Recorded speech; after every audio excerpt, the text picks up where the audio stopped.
Hello, hello les accro-foot comme moi, de retour parmi vous après cette petite absence due à une grippe. On va commencer le débrief aujourd'hui avec ce match entre Liverpool et Manchester United. Les deux équipes se sont quittées dos à dos, donc sur un score nul et vierge, 0 but partout. Un nul qui n'arrange peut-être pas les deux équipes, mais en tout cas qui fait l'affaire d'Arsenal. Arsenal qui recevait aujourd'hui à l'Emirates Stadium Brighton. Donc victoire des Gunners sur le score de 2 buts à 0. On va revenir sur les deux affiches, mais juste avant cela, s'il te plaît, si tu n'es pas encore abonné à mon compte Les Accros au Foot, je t'invite à le faire, mais également allez vous abonner massivement sur la chaîne YouTube Les Accros au Foot, les gars. Alors, comme je le disais tout à l'heure, Liverpool et United se sont quittés dos à dos, 0 but partout. J'ai quand même aimé un tout petit peu le match de Manchester United. C'est vrai que du côté de l'attaque, c'est 0, très sincèrement. Mais du point de vue défensif, très sincèrement, ils ont fait un excellent match aujourd'hui. Et pour moi, Manchester United ne méritait pas de perdre aujourd'hui ce match parce qu'ils ont été vraiment corrects dans la défense. Corrects dans la défense. Parce que les Reds avaient vraiment dominé le match. Ils ont dominé le match depuis la première période. Et depuis la première période, je pense aussi, ils ont manqué beaucoup d'efficacité. Ils ont manqué beaucoup d'efficacité, Liverpool. Mais ils auraient pu quand même tuer le match depuis la première période parce qu'ils avaient beaucoup plus d'attaques. Ils étaient beaucoup plus possessifs. Et c'est eux qui créaient des situations, c'est eux qui vraiment cherchaient des occasions pour vraiment casser cette ligne défensive de Manchester United. Mais ils n'y sont pas arrivés tout simplement parce que en face, comme je le dis, United avait vraiment un schéma défensif qui était très correct aujourd'hui, qui coordonnait surtout avec Raphaël Varane. J'ai aimé son match aujourd'hui.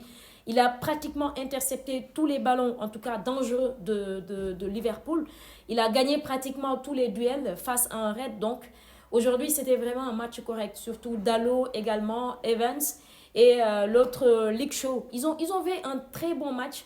Mais c'est juste que là où pêche aujourd'hui Manchester United, c'est dans l'attaque. C'est le problème de pas mal de clubs aujourd'hui comme le FC Barcelone et tant d'autres, il pêche vraiment au niveau de l'attaque. Parce qu'il compte sur un Garnacho du côté gauche, un Anthony du côté droit, mais il n'y a pas de combinaison, il n'y a pas de créativité au sein de l'attaque donc de Manchester United. Donc pour moi, euh, il ne méritait pas de perdre le match, mais il ne méritait pas également de le gagner parce qu'il y avait pas vraiment d'occasion créée pour inquiéter en tout cas Liverpool.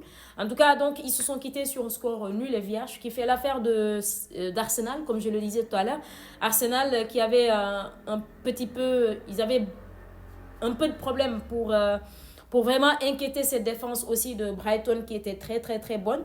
Mais Brighton n'a pas pu tout simplement, n'a pas pu en tout cas euh, consumer cette attaque aujourd'hui, comme on le sait, les Gunners, comme on le dit.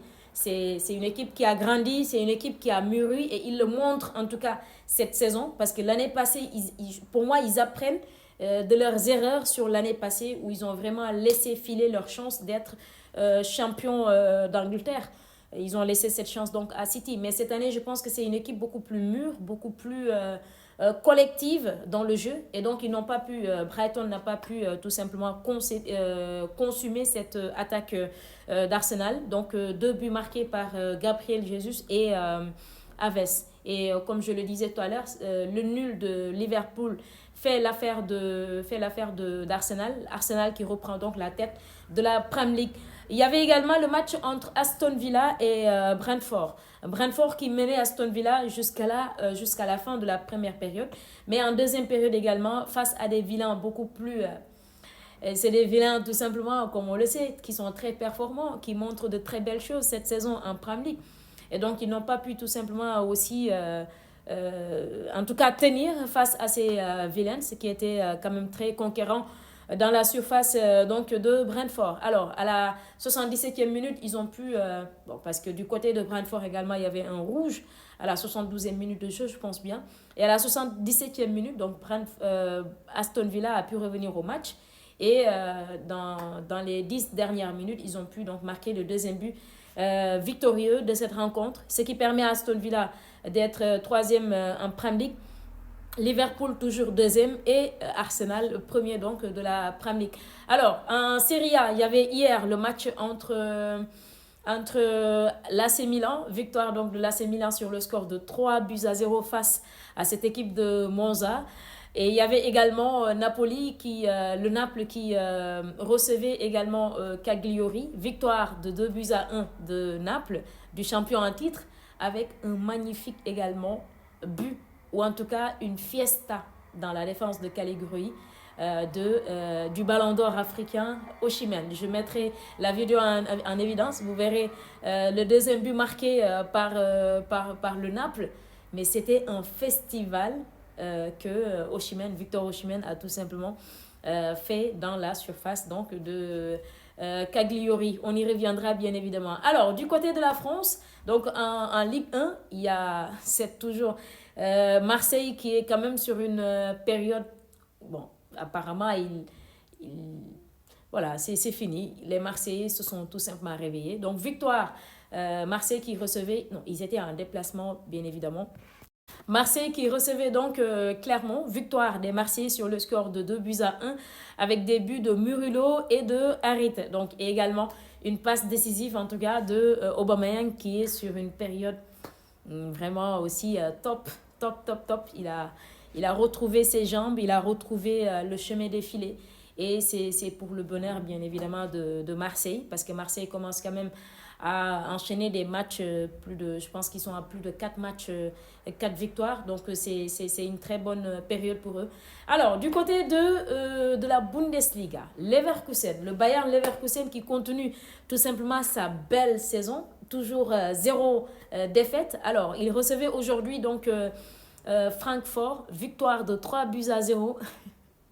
Non, cette équipe me rend folle actuellement, très sincèrement. Surtout le beau jeu que Xavi Alonso a installé ou a instauré au niveau de cette équipe, cette confiance qu'ils ont, ces joueurs-là. C'est tout simplement extraordinaire, les gars. C'est extraordinaire. Et surtout, j'ai aimé cette déclaration qu'il a faite aujourd'hui en conférence d'avant-match, bien évidemment, par rapport à la CAN, à la Coupe d'Afrique. Et c'est une déclaration pure, tout simplement, de classe pour moi. Parce qu'il y a tellement d'entraîneurs qui sont en train de se victimiser parce qu'il y a la Coupe d'Afrique des Nations, ils vont perdre beaucoup de joueurs importants. Mais lui, qu'est-ce qu'il dit? Il dit tout simplement que ça fait partie du calendrier. Donc, ils vont essayer de s'adapter à ça et qu'il va tout simplement essayer. Il y a des joueurs qui vont rester. Donc, il va tout simplement essayer de construire son jeu entre ces joueurs-là et donc essayer tout simplement de remporter, je ne dirais pas les compétitions, mais de remporter les match après match. Donc, pour moi, c'est une déclaration tout simplement pleine de classe, les gars. Et tandis que d'autres entraîneurs sont en train de pleurnicher. Mais la CAN fait partie du calendrier de la FIFA, les gars. C'est normal que les joueurs africains aillent défendre les couleurs de leurs équipes, de leur nation. C'est tout à fait normal. Donc pourquoi pleurnicher? Je ne vois pas le pourquoi. Donc autant ils pleurnicheront, autant nous, on va vivre la CAN pleinement, les gars. Alors, à tout à l'heure pour d'autres débriefs, bien évidemment, par rapport au match de la soirée. On a le duel entre la Lazio et l'Inter. On a également le Real de Madrid qui joue. Il y a également ce choc entre Lille et le PSG. On va y revenir, les gars. En attendant, n'oubliez pas de liker, de partager, mais surtout de reposter les vidéos. Mais allez vous abonner massivement, les gars, sur la page YouTube Les Accros Foot. À toutes.